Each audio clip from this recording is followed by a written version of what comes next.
Sahabat-sahabat sekalian yang insya Allah dirahmati Allah, senang rasanya pada hari ini bisa bertemu dengan teman-teman Yung Ngaji dari Kendari. Dan pada hari ini kita bicara kembali tentang cinta. Dan ini adalah tema yang kalau saya hitung-hitung sepertinya hampir 1000-an kali ngomong tentang cinta dalam hidup saya. Sejak saya masih di Jogja tahun 2009 saya di Jogja.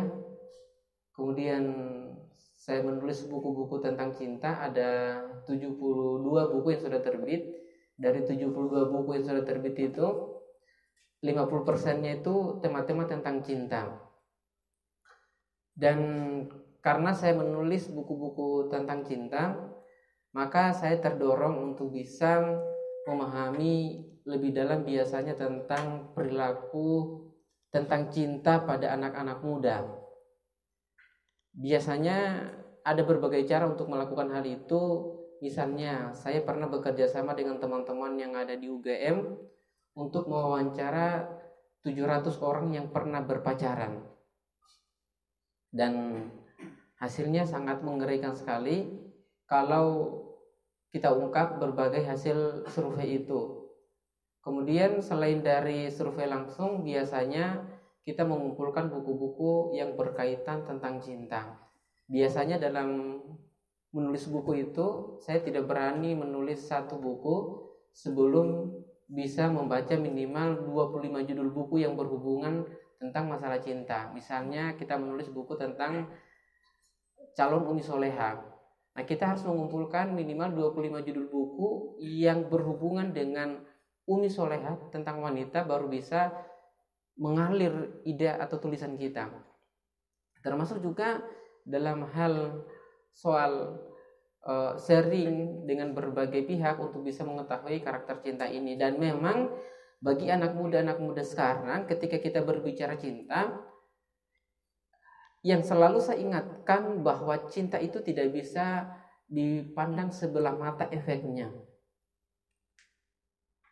Karena banyak sekali dampak yang besar, bahkan bisa merusak tatanan kehidupan generasi anak muda hari ini kalau tidak memahami arti cinta yang sesungguhnya. Coba kita lihat sesederhananya saja teman-teman sekalian. Begitu banyak orang hari ini yang hancur cita-citanya hanya gara-gara urusan cinta. Begitu banyak hari ini yang rusak hubungan keluarganya dengan orang tuanya, dengan adiknya, dengan kakaknya, hanya gara-gara urusan cinta. Begitu banyak yang kita temukan dalam kehidupan sehari-hari, orang rela menukar keimanannya hanya gara-gara urusan cinta. Begitu banyak orang yang murtad hanya gara-gara dia misalnya wanita menikah dengan seorang laki-laki yang non-muslim, yang karena dia sudah terlanjur cinta pada laki-laki itu. Persoalan cinta itu tidak bisa kita pandang enteng. Walaupun saat ini soal efek terhadap yang kita rasakan hari ini itu belum sedahsyat pengaruh-pengaruh atau fakta-fakta yang ada di luar sana. Mungkin hari ini kita belum terlalu merasakan efek besarnya, efek negatifnya yang merusak kehidupan seseorang.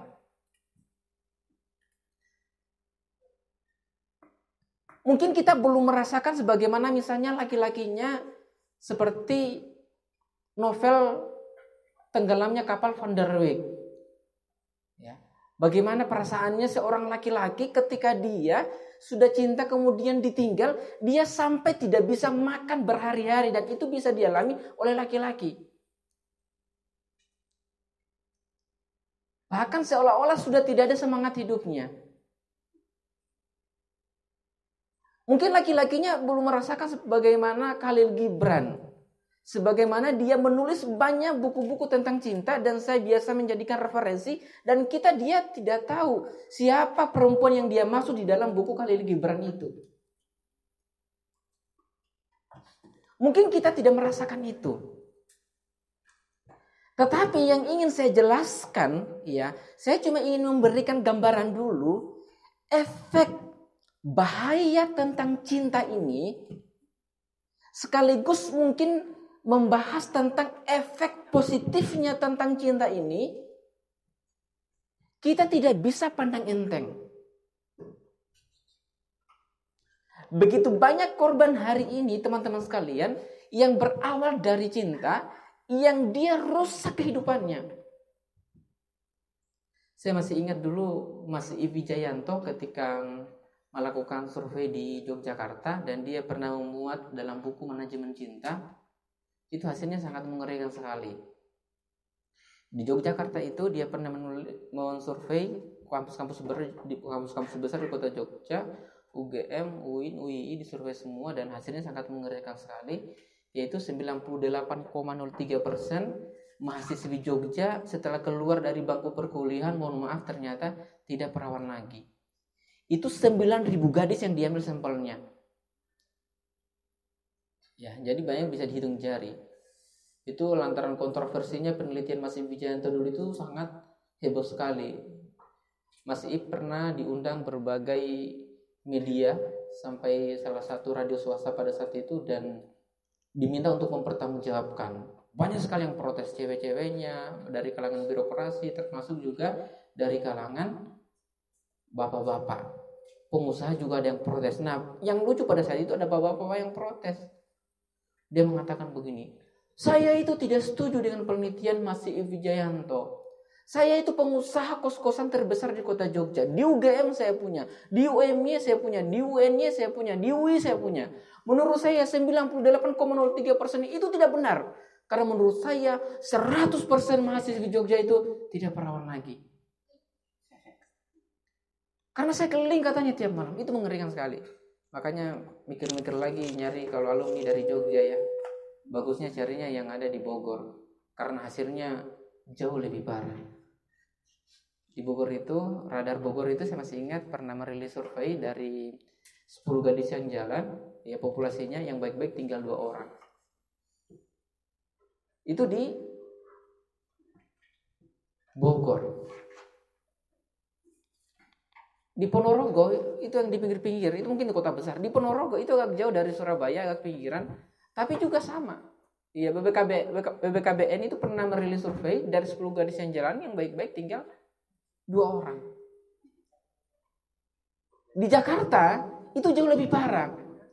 Di Jakarta itu ya, sampai nggak usah yang jomblo, yang muda-muda, bapak-bapak saja. Bapak-bapak di Jakarta itu, dari 3 bapak-bapak yang ada di Jakarta, 2 bapak-bapaknya itu sudah pernah selingkuh. Sudah pernah. Itu bapak-bapak. Bagaimana kalau yang muda kayak Anda ini? Gak mungkin selingkuh, pacar aja gak punya.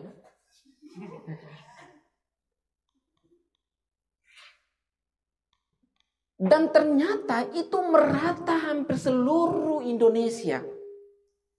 Tadi di kota besar, bapak-bapak, segala usia juga pun kena. Coba kita lihat teman-teman sekalian.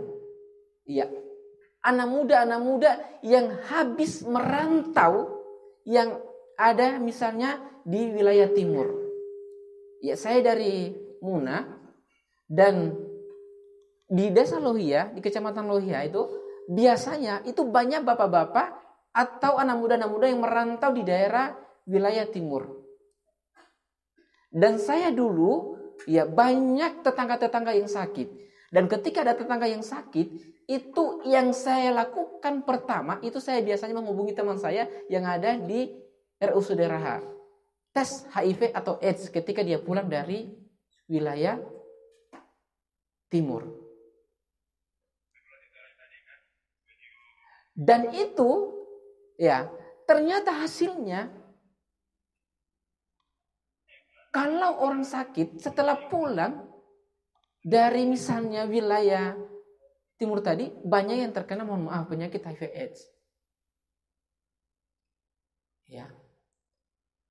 Nah, ini yang memberikan saya gambaran, saya ingin memberikan gambaran juga yang kedua bahwa efek dari bahaya cinta itu hari ini tuh telah merambat di kota-kota, di pinggiran-pinggiran, sampai di kampung-kampung pun itu mirip semuanya.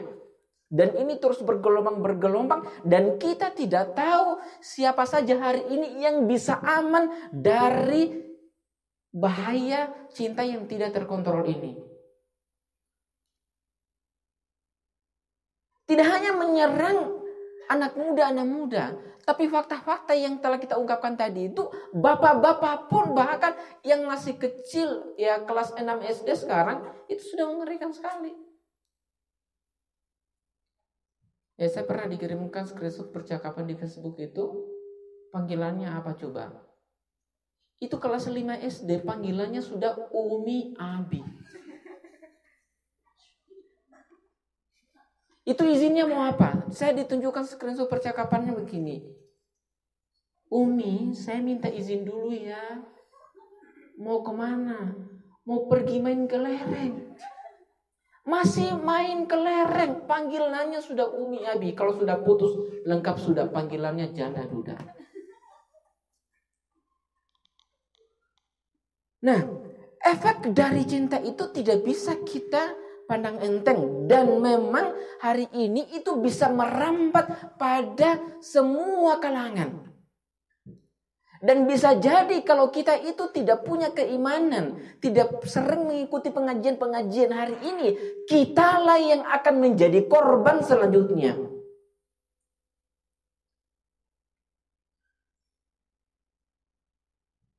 Nah, maka perlulah teman-teman sekalian, pemahaman tentang cinta ini kita pahami sejak sekarang. Ya, mumpun kita ini masih muda. Karena kalau kita berbicara memang soal cinta, ya, saya katakan tadi mungkin efeknya belum kita rasakan sebesar gambaran-gambaran di luar sana. Tetapi yang namanya cinta itu sudah ada di dalam diri manusia, bagaikan aplikasi, itu dia sudah terinstal di dalam HP kita. Nah, cinta itu sudah terinstal di dalam tubuh manusia. Ya, apa buktinya? Zuina linnasi hubbu syahwati minan nisa. Dijadikan indah pada pandangan manusia apa-apa yang ingini. Zuina linnasi pada wanita, laki-laki suka sama wanita, itu normal, sudah terinstal dalam setiap laki-laki ini. Itu pasti cinta pada wanita, wanita apapun itu. Ya. Wanita negro misalnya, dia tetap cinta. Makanya ulama-ulama salaf terdahulu itu kan pernah mengatakan, ya, saya itu bisa amanah, kata para ulama-ulama salaf dulu itu, kalau diamanahin memegang kunci Baitul Mal. Ya, kunci uang negara segudang mereka itu bisa amanah ketika diberikan kuncinya. Untuk menjaga uang itu, menjaga kas negara. Tapi kata para ulama salaf terdahulu, tapi saya tidak bisa menjamin diriku untuk berdua-duaan dengan seorang wanita, walaupun itu cuma sekejap, dan itu walaupun juga dengan wanita suku negro. Ya, Anda bayangkan, saya tidak perlu lukiskan dengan wanita suku negro. Ya. Ini tidak bisa kita memainkan. Mungkin hari ini kita tidak bisa merasakan efek yang besar itu. Tetapi yang namanya perasaan cinta, mungkin hari ini kita tidak, masih biasa-biasa saja. Karena dorongan cinta itu setiap orang itu beda-beda. Setiap orang itu beda-beda. Pengaruhnya pada apa? Yang jelas setiap orang itu ada, tapi dorongan keras dan tidaknya itu beda. Ya, maksudnya kecenderungannya besar dan kecilnya itu beda. Anak kecil itu beda dengan yang ABG. Yang ABG dengan usia 30 tahun misalnya, 30 tahun masih ABG enggak ya? Itu beda. Yang 40 tahun itu beda. Yang 50 tahun itu juga beda. Bahkan sesama ABG pun itu beda. Kecenderungannya sama halnya kecenderungan kita memiliki terhadap harta. Itu beda-beda. Ada orang misalnya, ya sudah, ya penting saya sudah punya rumah, punya kendaraan, motor misalnya, ada gaji pokokku, ya sudah cukuplah. Tapi ada orang, saya ingin punya perusahaan yang banyak, ya ingin memiliki rumah yang bagus, ingin punya misalnya ya mobil-mobil yang mewah. Tiap orang itu beda-beda. Kecenderungan cinta juga itu kurang lebih seperti itu. Ya.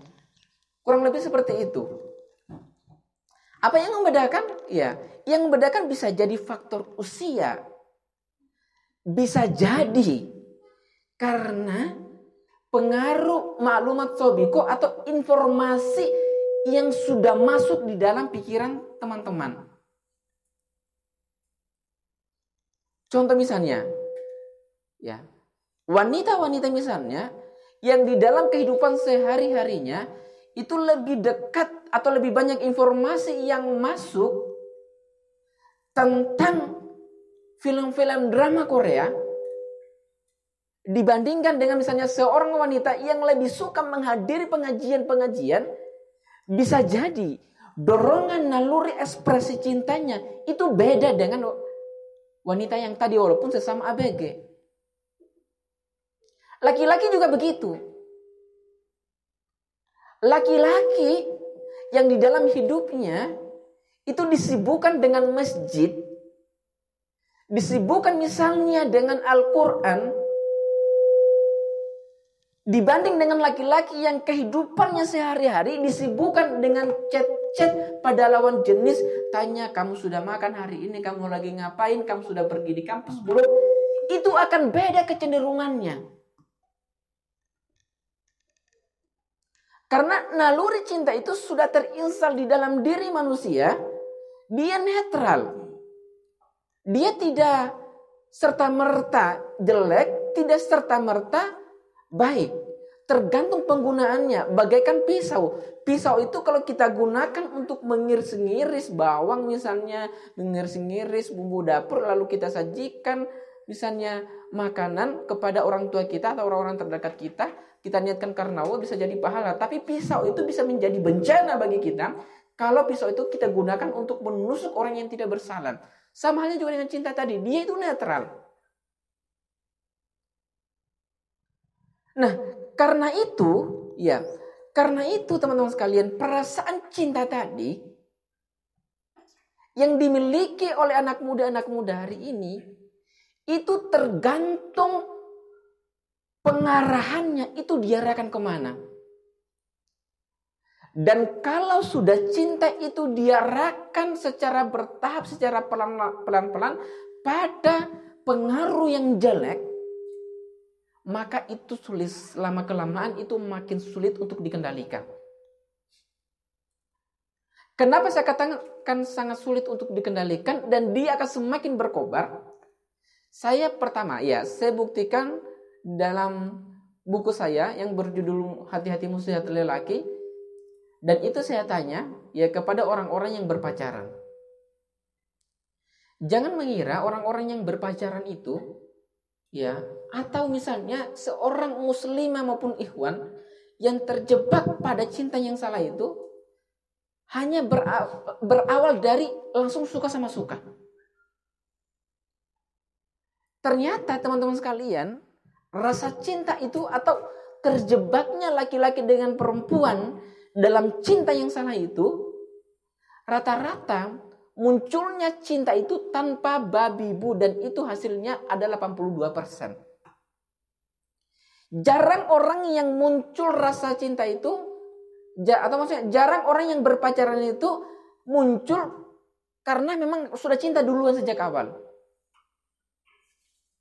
Tapi karena diawali dengan komunikasi yang tidak penting pada lawan jenis. Nah, ini saya yakin, kenapa ini saya bahas? Karena saya yakin Ya mudah-mudahan teman-teman lagi proses hijrah di sini, atau teman-teman sudah kuat hijrahnya, lagi proses istiqomah. Tapi saya ingatkan, ya, hubungan perasaan cinta terhadap lawan jenis itu tidak serta-merta langsung terjadi secara langsung, tapi melalui proses bertahap dan itu kita tidak sadar. Awalnya dari mana? Awalnya itu dari chat-chat yang tidak penting. Ya, makanya saya pernah lakukan, ya, pernah kita uji coba bahwa memang di dalam buku Hati-hati Muslihat Lelaki itu ternyata muslihat lelaki yang digunakan itu sederhana sekali untuk bisa mendapatkan hati wanita, walaupun wanita itu sebenarnya sebelumnya tidak cinta sama laki-laki.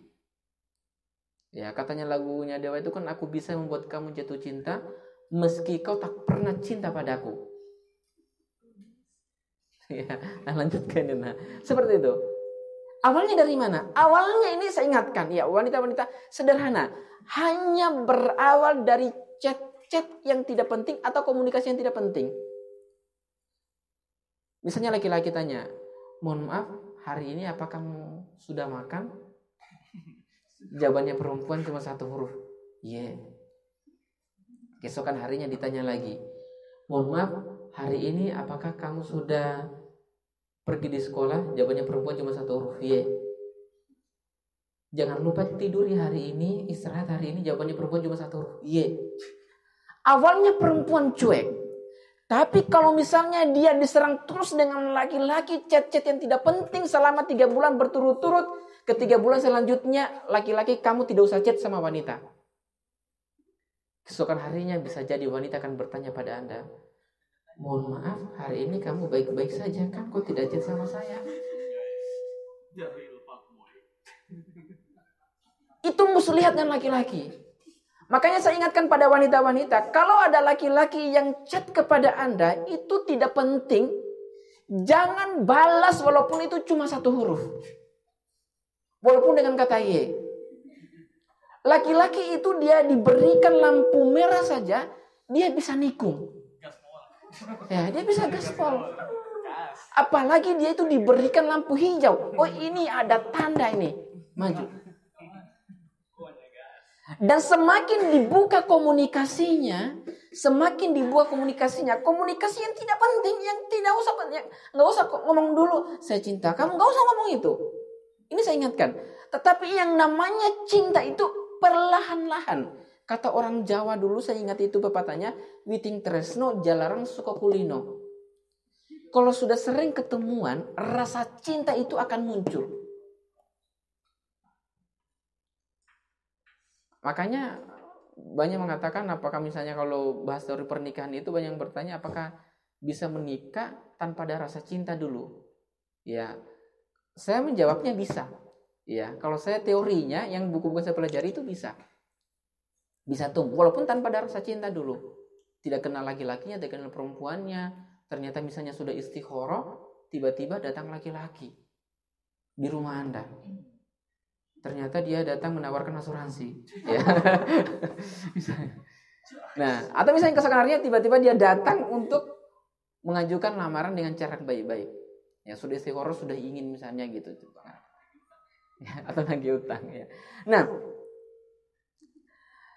hindari komunikasi yang tidak penting pada lawan jenis. Karena kita tidak tahu kapan naluri cinta kita itu bergerak sampai dia bergerak liar dan sulit kita kontrol nantinya. Dan efeknya lebih besarnya seperti fakta yang saya ungkapkan tadi, bagaimana kasusnya Khalil Gibran itu menulis buku-buku tentang cinta, galau bertahun-tahun, berpuluh-puluh tahun, yang kita tidak tahu siapa yang dia masuk dalam bukunya itu. Laki-laki itu jangan main-main dengan wanita. Ya. Anda kalau misalnya Anda bisa mengatakan, gampang saja. Karena rata-rata yang paling besar pengaruhnya, yang paling tersiksa dalam buku-buku cinta yang saya baca itu, justru yang bahaya pengaruhnya itu pada laki-laki dibandingkan pada wanita. Coba Khalil Gibran siapa? Tenggelamnya kapal Van der Wijk siapa? Atau Anda pergi di depan rumah makan sajian Sulawesi yang di sana itu ya, ada laki-laki yang pakai helm putih. Ya, saya kira itu tidak sembarang pakai, yang namanya pakai helm putih kan tidak sembarangan ya. Ya biasanya dia perencanaan, kepala perencanaannya. Dan itu dia tiap hari dia keliling di rumah makan saya. Saya kira dari wali kota dia cek konstruksinya bagaimana supaya lancar karena di situ sering banjir. Ternyata katanya dia habis patah hati ya karena gara ditinggal nikah. Ya. Rata-rata korbannya laki-laki. Kenapa? Ternyata saya juga heran, ternyata laki-laki itu kalau dia sudah patah hati, itu efeknya jangan main-main. Walaupun dulunya hanya biasa-biasa saja perasaan cinta, tapi karena sudah jatuh cinta, kenapa? Karena teorinya laki-laki itu beda dengan wanita. Wanita itu walaupun misalnya dia sudah berpacaran misalnya wanita, dia bisa gampang melupakan mantan pacarnya kalau dia sudah menemukan pasangan barunya atau dia sudah menikah. Tapi laki-laki enggak.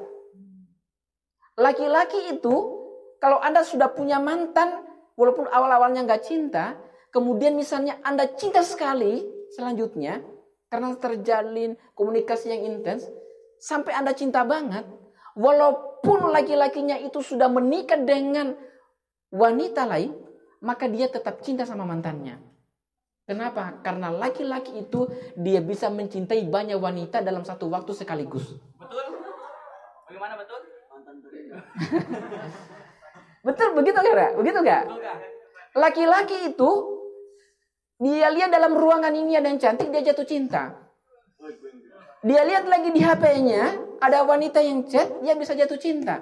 Dia pulang di jalan ada wanita yang dia lihat, dia bisa jatuh cinta. Ada tetangganya, dia bisa cinta semuanya dalam satu waktu sekaligus. Makanya kalau walaupun misalnya dia sudah menikah,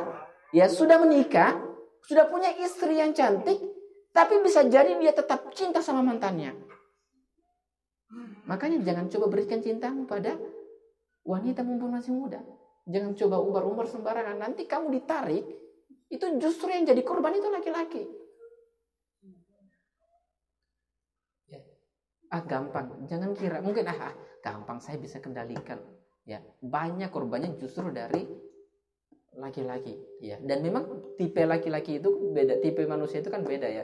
Kalau kita coaching bisnis itu ada mesin kecerdasan yang sering digunakan untuk mendeteksi karyawan cocoknya ditempatkan di mana. Biasanya kita menggunakan mesin kecerdasan yang terkenal itu Steving.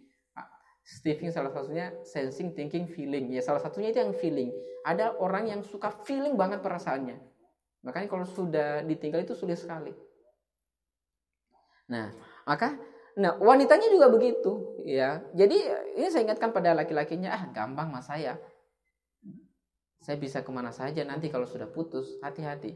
Ya, kalau Anda sudah terlanjur cinta, itu bagaikan terjebak dalam lingkaran yang hitam. Semakin ke dalam Anda masuk, itu semakin gelap sampai sulit untuk kembalinya. Wanitanya juga begitu. Wanita saya katakan tadi itu, ya, kalau dia sudah mendapatkan misalnya pasangan barunya, yang repot adalah kalau tidak ada yang baru itu datang atau dia tidak bisa dialihkan. Maka bisa jadi wanita itu dia bisa berbulan-bulan, bisa bertahun-tahun, bahkan dalam survei saya sampai 6 tahun itu dia belum bisa melupakan mantannya, dan itu seorang wanita. Kenapa? Karena dia belum bisa mengalihkan fokusnya. Ya, laki-laki beda penyikapannya, wanita itu juga beda penyikapannya.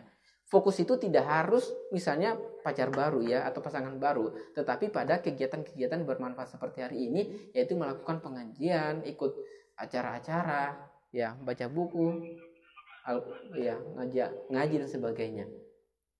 Nah, ini yang saya ingin berikan gambaran bahwa ya, jangan bermain-main dengan cinta walaupun hari ini belum kita rasakan efeknya. Nah, jangan coba-coba terjun. Makanya prinsipnya kita adalah jangan jatuh cinta sebelum benar-benar dihalalkan. Ya, tidak ada cinta sebelum halal. Walaupun itu misalnya Anda dalam proses misalnya ta'aruf. Ya, kita tidak tahu ya. Bisa jadi 1 bulan kemudian, 1 minggu kemudian, bahkan kayak di sinetron-sinetron itu sudah akad nikah, tunggu kan gitu. Bisa jadi begitu. Dan kalau misalnya sudah jatuh cinta duluan, laki-laki itu repot sekali. Kalau wanita mungkin juga bisa patah hati, tapi kalau wanita misalnya, dia sudah bisa mampu mengalihkan fokusnya dengan misalnya menikah dengan pria lain, atau misalnya dengan kegiatan-kegiatan bermanfaat, maka dia bisa dengan gampang untuk melupakannya. Nah, maka jaga perasaan. Ya. Termasuk misalnya ya, kenapa orang dengan gampang menyerahkan kehormatannya? Karena itu tidak serta-merta. Ya, tidak serta-merta maksudnya langsung suka sama suka. Ya, kecuali ya seperti yang terjadi dalam dunia perhotelan gitu ya. Tapi kalau yang namanya orang jatuh cinta dan sebagainya, itu bertahap. Makanya Allah itu kan mengatakan wala taqrabuz zina, bukan wala taf'alu zina, jangan melakukan zina. Karena yang namanya zina itu ada tahap-tahapnya. Ya, pendekatan itu sebelum terjadinya zina itu manusia, itu ada lorong-lorongnya. Ya, ada pintu-pintunya. Maka inilah yang perlu kita jaga.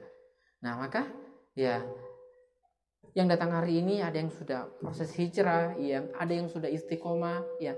Jaga betul perasaan cinta Anda, ya. Jangan umbar-umbar dulu laki-lakinya. Jangan, kalau belum siap nikah, nggak usah dulu tanya-tanya pada anaknya orang wanita, ya. Nggak usah dulu cari-cari muka, nggak usah dulu cari-cari ya lampu hijau. Ya, wanitanya juga jangan terima laki-laki yang cuma iseng-iseng. Pastikan laki-lakinya yang mau mendatangi Anda itu benar-benar dia sudah siap. Tidak ada kata tapinya, nggak ada kata nantinya, nggak ada kata kalaunya. Jangan adalah saya dekat-dekati chat-chat dulu, saya bermaksud ta'aruf, kapan mau menikahi? Tanya kapan mau menikahi? Tunggu kakak saya nikah dulu. Ya sudah, tunggu kakakmu nikah dulu baru datang ke saya lagi. Ini belum nikah kakaknya dia jadikan misalnya sebagai syarat dia sudah dekat-dekati. Tanya-tanya, ya kapan misalnya mau nikahi? Tunggu saya selesaikan dulu kuliahku. Selesaikan dulu kuliahmu baru kamu dekati anaknya orang. Kapan mau nikah? Tunggu nanti ada uangku. Tunggu kumpulkan dulu uangmu berarti kalau begitu. Baru cari perempuannya. Nyari perempuan itu nggak sulit. Naik aja di atas pohon kelapa, banyak perempuan. Ya. Atau begitu juga wanitanya. Wanitanya itu ya, jangan coba-coba buka pintu komunikasi dengan laki-laki yang belum halal. Kalau misalnya itu Anda belum siap menikah. Kapan dibuka, muncul benih-benih cinta, kemudian sampai dia berbunga-bunga sampai sulit untuk kembalikan, ya, itulah yang berat. Maka inilah yang saya katakan, ya, wanitanya juga jangan menerima chatnya, ya, lawan jenis kalau misalnya itu bukan perkara-perkara yang penting. Nah, ini yang saya sampaikan pada hari ini, ya, terkait yang paling penting adalah saling menjaga, laki-lakinya dulu menjaga, ya, wanitanya juga menjaga. Yang lagi proses hijrah, jangan gagalkan hijrah Anda, ya, jangan gagalkan hijrah Anda hanya gara-gara Anda terpedaya dengan chat-chat lawan jenis yang itu berawal dari hal yang tidak penting, ya. Jangan sampai gagal hijrah Anda, ya. Buat filter wanitanya, buat filter agar tidak sembarang laki-laki yang masuk pada Anda. Ya, hanya laki-laki yang serius. Semakin Anda membentengi diri Anda dengan tidak membalas chat sembarang laki-laki, maka berarti hanya laki-laki spesial yang bisa menembus Anda. Tapi kapan Anda mau membuka jalur komunikasi pada ikhwan-ikhwan, ya, yang tidak jelas, ya, maka bisa jadi Anda tidak tahu, bisa jadi Anda jatuh pada ikhwan yang gak jelas juga. Tapi kapan Anda mengentengi Anda punya filter, ini chatnya tidak penting. Ini suka tebar pesona, ini suka chat malam-malam, ini suka hubungi saya, telepon-teleponan. Nah, ini suka cari-cari perhatian sama saya nih. Nah, bisa jadi dilakukan juga pada khawat lain. Coret sudah, gak cocok, ya. Itu semakin memfilter diri Anda dengan sebaik-baiknya, itu justru menjadikan Anda itu semakin berkualitas. Tidak gampang didapatkan oleh sembarang ikhwan. Ikhwan juga begitu, ya. Jangan coba-coba parkir sembarangan. Nanti kapan benar-benar Anda hatinya sudah terparkir di situ, itu sulit untuk kembalinya. Walaupun di awal-awal hanya chat biasa. Dia ini kan teman kuliah saya, dia nggak cantik kok. Dia itu misalnya dari mana? Hati-hati, yang namanya cinta itu saya katakan, orang ulama salaf terdahulu itu walaupun orang suku negro, dia nggak bisa jamin dirinya. Dia mungkin saya tidak ada perasaan sama dia itu teman saya. Teman itu bisa jadi cinta. Dia itu tetangga saya, tetanggaku itu bisa jadi idolaku. Ya, jangan parkir sembarangan. Ya, biarkan hati Anda itu terparkir pada satu wanita, ya, yang benar-benar itu Anda sudah niatkan, dan karena niatnya itu adalah niatnya lillahi ta'ala, dan insya Allah akan dimudahkan nanti oleh Allah Subhanahu wa taala dalam prosesnya. Oke, teman-teman sekalian, terima kasih, alhamdulillah ya pada hari ini bisa kita sesi sharing ya dan tanya jawab. Demikian, mohon maaf segala kekurangan. Assalamualaikum warahmatullahi wabarakatuh.